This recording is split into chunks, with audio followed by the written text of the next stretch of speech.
forma parecida com a declaração de função, a expressão de função é outra maneira de escrever funções em JavaScript.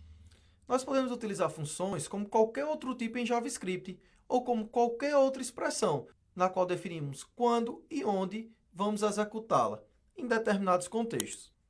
Nas expressões de função, a função ela é armazenada em uma variável. Pegando o exemplo utilizado nas aulas passadas do cálculo da área do quadrado e convertendo para uma expressão de função, ela ficaria da seguinte forma.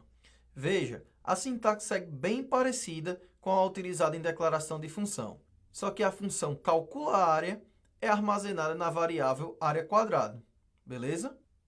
Repare que estou utilizando const e não let.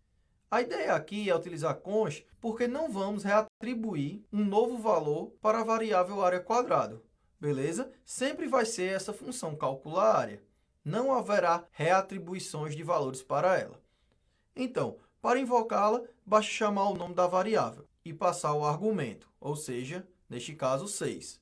Agora que você já sabe a sintaxe, vamos colocar a mão na massa e criar alguns exemplos à medida que eu vou te explicando outros conceitos. Bem, vamos criar a função para calcular a média de 3 números, só que dessa vez utilizando a expressão de função. Vamos criar primeiro a variável que vai armazenar a função. Beleza? E vamos chamá-la de média. Criamos então a função e um bom nome para essa função seria calcula média, já que ela vai calcular a média de 3 números. Beleza? Até aí tudo certinho, né? Para fazer o cálculo dos 3 números, precisamos receber esses valores na função. Então, vamos chamar os números de num1, num2 e num3, que serão os parâmetros da função. Por fim, realizamos o cálculo da média. Vamos criar uma variável para armazenar isso, chamar de média dos números. Realizar o cálculo da média, que seria a soma dos 3 valores dividido por 3.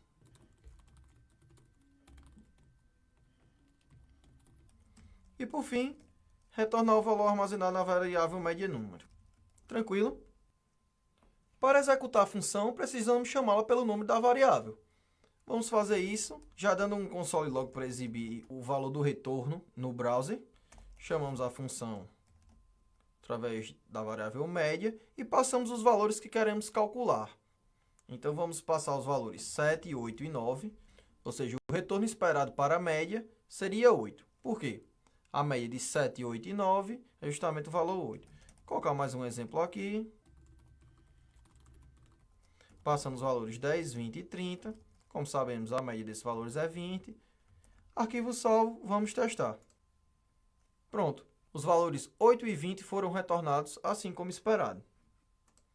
Uma coisa interessante é que podemos omitir o nome da função, fazendo algo do tipo. E chamamos isso de função anônima.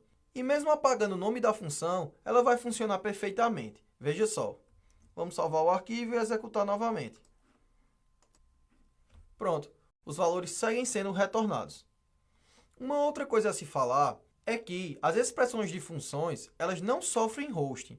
Ou seja, as expressões de funções não podem ser chamadas antes de terem sido criadas. Por exemplo, se eu fizer a chamada antes de criar a função, teremos um erro. Viu aí?